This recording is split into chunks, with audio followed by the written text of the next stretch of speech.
अश्वनी शाही जी को और देश को जरा कुछ तस्वीरें दिखाना चाह रहा हूं। राहुल गांधी और नरेंद्र मोदी, देश के इतिहास में यह पहला मौका था जब नेता प्रतिपक्ष के रूप में राहुल गांधी देश के प्रधानमंत्री नरेंद्र मोदी के सामने, दोनों आमने सामने हाथ मिलाया, देश के प्रधानमंत्री और नेता प्रतिपक्ष। शाही जी, आप कह रहे थे कौन राहुल गांधी, पहचान लिया? दिखाई तो दे रहा है आज पहचान लिया?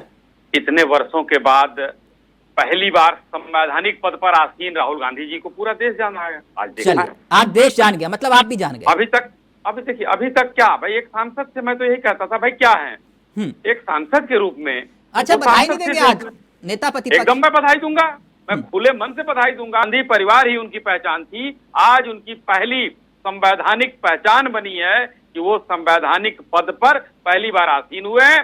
इसलिए राहुल गांधी जी को, समस्त कांग्रेस पार्टी को और हमारे साथी यहाँ बैठे हुए हैं। नहीं, क्योंकि आप कह रहे थे कौन राहुल गांधी, इसलिए मैंने ये सवाल पूछ लिया आपसे। जी जी, आप तो पहचान गए ना सर?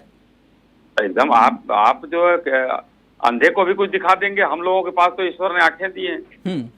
चलिए ठीक है, अच्छी बात है, आप पहचान गए। लेकिन शायद ही एक बात मैं जानना चाह रहा था कि संविधानवाद का जवाब इमरजेंसी से दिया जा रहा है। ये लोग हाथ में संविधान लेकर शपथ ले रहे थे, इसलिए आप इमरजेंसी ले आए। जी, ये मणिपुर पर कभी निंदा प्रस्ताव आया क्या? मणिपुर को और इमरजेंसी को आप एक वो करेंगे? मणिपुर में इतनी चर्चाएं हुई, सदन में माननीय प्रधानमंत्री जी ने बयान दिया, निंदा प्रस्ताव आया क्या कभी? नहीं, सदन में बयान दिया तो आप क्या इमरजेंसी से तुलना करेंगे? इमरजेंसी से तुलना, लेकिन वहाँ जो हालात है मणिपुर को लेकर मैं नहीं तुलना कर रहा, आरएसएस कर रहा है। मैं तो प्रभु से प्रार्थना कर रहा हूं, आरएसएस कर रहा है, मैं तुलना नहीं कर रहा। आरएसएस के प्रमुख कह रहे हैं, आपके सबसे बड़े चेहरे कह रहे हैं मणिपुर शांत नहीं हुआ। अरे एकदम वो विषय अगर आज का है तो मणिपुर पर ही हम लोग चर्चा कर लेते हैं। छोड़िए, आप इमरजेंसी पर चर्चा करो तो मैं मणिपुर पर चर्चा ना करूं? नहीं, आप मुद्दे से भागिए मत। मैं मुद्दे से नहीं भाग रहा, शायद आप भाग रहे हैं। आप कह रहे हैं कि निंदा प्रस्ताव लेकर आए हैं, तो फिर मणिपुर पर क्यों लेकर आए निंदा प्रस्ताव? अब सुनिए, भगवान प्रभु से मैं यही प्रार्थना कर रहा हूं कि अगर काश आप पैदा हुए होते उस समय और पत्रकार होते, पैदा की बात छोड़िए, पत्रकार होते तो आपको उसका दर्द पता चलता। मणिपुर की घटना थी, उसके लिए प्रधानमंत्री जी ने बयान दिया है। शाही जी, अगर आप ये बात कह रहे हैं सत्ता आपकी भी है और गौरव जैन जी की भी हुआ करती थी, सवाल तब भी सत्ता से ही पूछता था। आज मुझे मालूम है पत्रकारिता का मैंने क्या कहा, इसलिए मैंने क्या कहा, पत्रकारिता का दर्द। मैंने आपसे सिर्फ ये सवाल पूछा कि इमरजेंसी के बहाने क्या आप असल मुद्दों को भटकाने की कोशिश कर रहे हैं? तो समझ में आता, मैंने ये कहा 75 में पत्रकार होते तो समझ में आता। आज जो ये लोग कहते हैं विपक्षी लोग की तानाशाह है प्रधानमंत्री और भाजपा। शाही जी, आप सवालों से भाग रहे हैं। मैंने आपसे पूछा इमरजेंसी के बहाने क्या असल मुद्दों को भटकाने की कोशिश हो रही है? कोई मुद्दा नहीं भटकाने की कोशिश हो रही है, ना मुद्दे से मैं भागता नहीं हूँ तिलक जी, और चैलेंज करता हूँ, एक एक करके सवाल सुनने का मादा रखिए और आपको चैलेंज करता हूँ। अभी तक किया नहीं था, लेकिन ये आरोप आपने लगाया गलत, मैं भागता नहीं हूँ। मैंने आपसे सवाल जो किया, मेरे सवाल को ध्यान से सुनिएगा कि भारत के इतिहास में ऐसा कब हुआ कि 140 सांसद दोनों सदनों से निलंबित कर दिए गए? आज तक कभी नहीं हुआ ना शाही जी?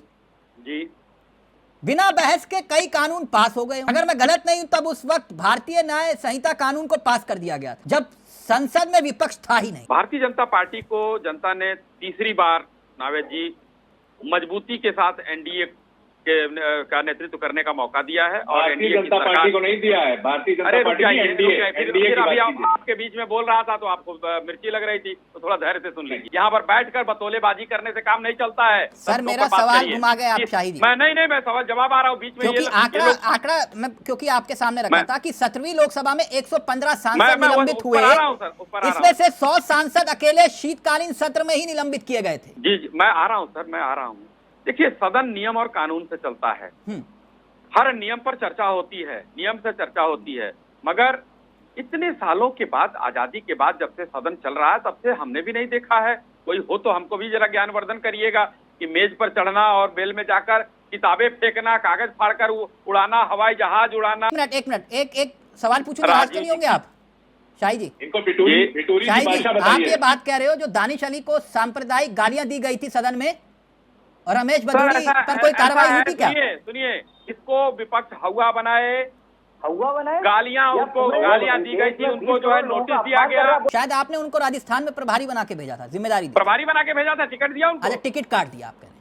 फांसी की सजा होती है क्या? उनका टिकट आपने और कहा था कि जब आपने ये बिल पास करा लिया, हर बात पर जब लोग वॉकआउट करेंगे बहस करेंगे, हल्ला मचाएंगे तो बिल नहीं, देश के सरकार को काम करना बंद कर देना चाहिए, बिल पास नहीं कराना चाहिए। एक बार थोड़ा सा क्यों पढ़े लिखे प्रवक्ता आप, मैं इसलिए बात कह रहा हूं, क्रॉस चेक कर लीजिएगा, अगर मेरी गलती होगी तो मैं माफी मांग लूंगा सार्वजनिक रूप से।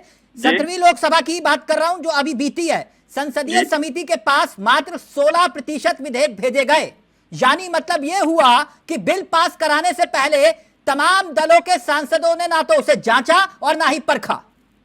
इसका मतलब यह हुआ सर, सिर्फ 16% दल के नेता, सिर्फ 16% सर, कहां थे विरोधी दल के नेता?